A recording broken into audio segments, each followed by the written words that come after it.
Oh, no, no, no, no, no, don't fall, don't fall, don't fall. It's falling.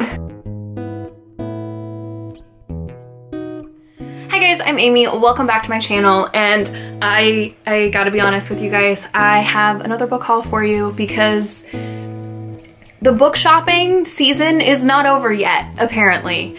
I feel like this is the only thing I've filmed for months. I know that's not the case, but apologies if you're getting sick of watching some book hauls. But that's what I have for you right now. This is the result of 3 shopping trips. One was a trip that I got to take to Portland. I got to visit Powell's and meet Doris from Aldi Books and Stephanie from Time to Read. I will link their channels down below, as well as Doris's vlog of that visit, if you guys are interested and haven't seen it yet. So needless to say, I wasn't going to go to Powell's to meet fellow booktubers and not buy books.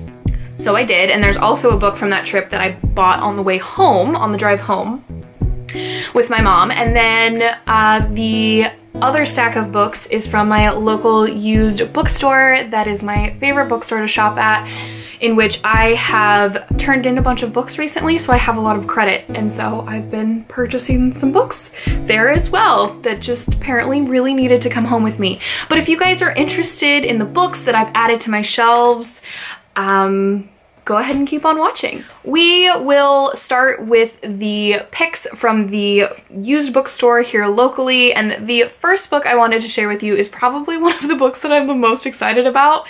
Please don't judge me for this, but I found a copy of a book that I loved as a child in the Little Golden Books basket, and that is The Cat Who Climbed the Christmas Tree. Shout out to anyone else who read this book as a kid or watched the cartoon that always played, I think on ABC Family or something like that, during Christmas time. This is a pretty self-explanatory title. It's about a cat who decides to climb the Christmas tree because he wants to see what is at the top, and he meets all the ornaments along the way and the other things on the tree, and I love this book so much. My mom has a copy of it, but there was no way she was giving that up for me to have it, so I was very happy to find my own copy. We will go ahead and chat about the 2 sci-fi / fantasy books that I purchased at the bookstore. And the first one is a book I've never heard of before, but sounds so interesting, and that's Shades of Milk and Honey by Mary Robinette Kowal.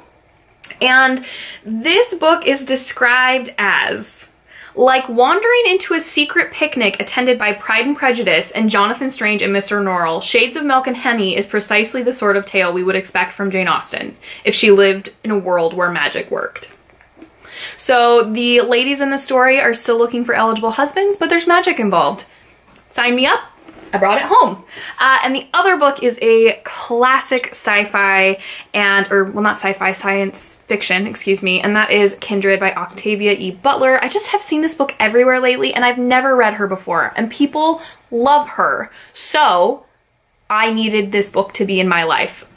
This is, of course, about a woman named Dana who lives in modern times but keeps getting pulled back into pre-Civil War, I believe, South, in which she supposedly has to save this young boy from drowning, who is an ancestor of hers. This book sounds fascinating. I've only heard rave reviews about it, so I'm excited. The 2 general fiction books that I purchased here in town, one is At Weddings and Wakes by Alice McDermott. She's the author of Someone, which was a book that I read in 2017 that made my favorite books of 2017 list. This one's really short, which was another reason why I picked it up. Her writing reminds me of Betty Smith, so I would like to read more of her, and she has quite the large backlist. This is about a family in which there's 2 sisters. One sister lives out in the country, but they always go into Brooklyn to visit the other sister, and it's an Amy book, let's be honest. And the other book that I am quite honestly shocked my local bookstore had, because it's not a bad bookstore at all, obviously, I love it, but usually they don't have a huge selection of front-listed titles. And when they had this, yes, for half price, yes again, I brought it home. Daisy Jones and the Six by Taylor Jenkins Reid. I don't need to explain this book to you, but I'm definitely curious and want to read it because it seems like the perfect summer read, and that's what everybody says about it, and I've been in the mood for some lighter books lately. Although I've heard that this deals with some intense topics, I think it will be a great summer read. I don't know why, I just felt the need to justify that, but I'm really excited about this and was so excited that my bookstore had it. And some middle grade as well, because y'all know I love middle grade, and a book that I purchased today, yes today, and already read because I was just like flipping through it and then I just started reading it, and it's a graphic novel, so I read it, is Sisters by Raina Telgemeier, and this is a graphic novel, hence how I read it in one setting, about two sisters, shocking, who don't get along very well, and they go on a road trip with their mom and younger brother from San Francisco to Colorado. So a week there in the car, a week visit, and then a week back. And this is just kind of about their relationship. You see flashbacks and from when they were younger, and it was a cute little story. I'll talk about it more in a wrap-up very soon. I'm struggling with that process. Did that seem awkward? And the other book, which I was so excited to see, was Wildwood, written by Colin Malloy with illustrations by Carson Ellis.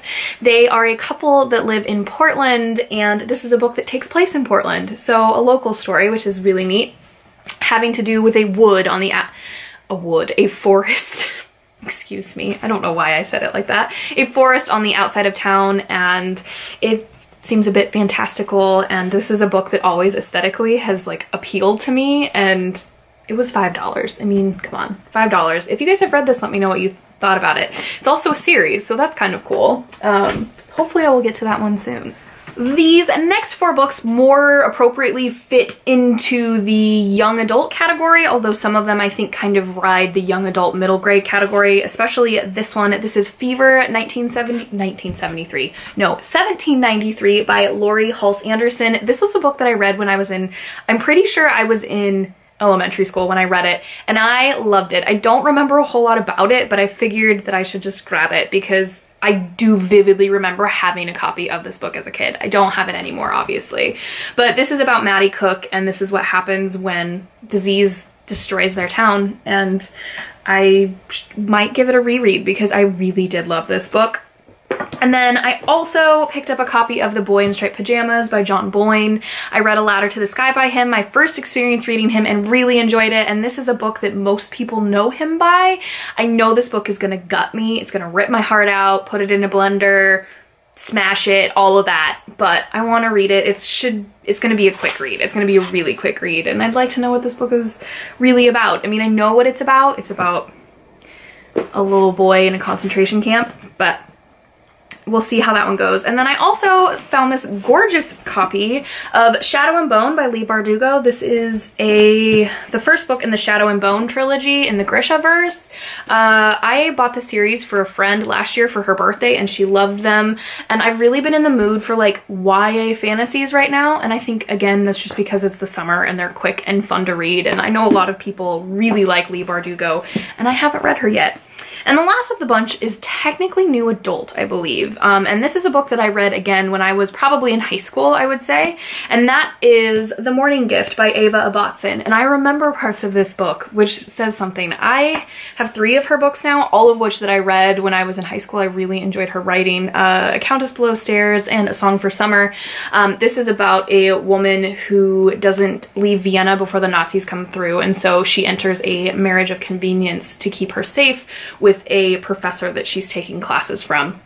And this is about their relationship. I definitely recommend her if you like historical fiction. It's not the easiest historical fiction as it is new adult, but I recommend it. I also picked up a nonfiction book that was on display that I'm really looking forward to read. I think we're gonna save this one for Nonfiction November. Hopefully we can shove it into a prompt. And that is Rose, My Life in Service to Lady Astor by Rosina Harrison. This is the story of Rose, who is the maid to Lady Nancy Astor in 1928. And this is just kind of a story that talks about living below stairs and the relationship between this lady and her maid, and it's a memoir, and it just sounds really interesting. I love learning about the way people lived before we lived like we do now. Did that make sense? I'm really curious about it. I haven't heard anybody talk about it, but it just seemed like an Amy nonfiction book, to be honest with you. Guys, I bought a mystery book. Like a book that was in the mystery section at the bookstore. Something's happening. But this is a book that both Heidi and Doris have read together and have raved about, and I will explain to you why I'm very, very curious to read it and was very, very excited to bring it home. And that is Dissolution by C.J. Sansom. That's really hard for me to say. This is the first Matthew Shard-like mystery, and this is a mystery that takes place during the Reformation. And I was raised Lutheran, so I teach preschool at a Lutheran church, and so I know a lot about it, the Reformation, and the Tudor time period is one that I've always really enjoyed and found very fascinating. And when Doris talked about that, I was like, I have to read this book, especially because Doris doesn't read a lot of mystery and she loved this book, or really enjoyed it. I don't know if loved is the right word, but I'm very, very curious and very excited to read this. I know there's several books in the series at least, and we can say that I have a mystery book on my shelves, which is kind of crazy. On to the Powell's haul, the first of which is a nonfiction book that I'm so excited about, and that is Rereadings, edited by Ann Fadiman, and this is 17 writers revisit books they love. And some of you may know Ann Fadiman is the author of Ex Libris, Confessions of a Common Reader, which is her essay collection. I included that book in my BookTube Top 10s tag, and when I saw that she had edited this and it's in the same like edition as Ex Libris, I was like, I have to have this book. There is an author that talks about, or a person who talks about rereading Pride and Prejudice. Is it Fanny or Franny? Franny and Zoe, Pan, a bunch of other books I've never heard of, but rereading is a topic that I find very interesting, and I'm excited to read about it. How weird is that? Real quick, because I'm an absolute dork, I forgot I had a book of the month selection in this pile. And this is my last book of the month selection because I have decided to cancel my membership because I'm a snob about book editions. But I did get Ask Again Yes by Mary Beth Keane. This is the story of a friendship between two children, I think, at the beginning, and there's a falling out between the families.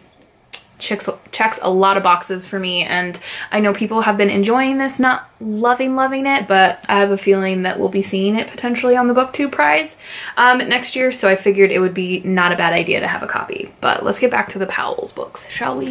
So I will warn you guys really quick that when we were all talking about the books that we decided to purchase, Doris turned to me and said, Amy, you have a dark taste in books, don't you?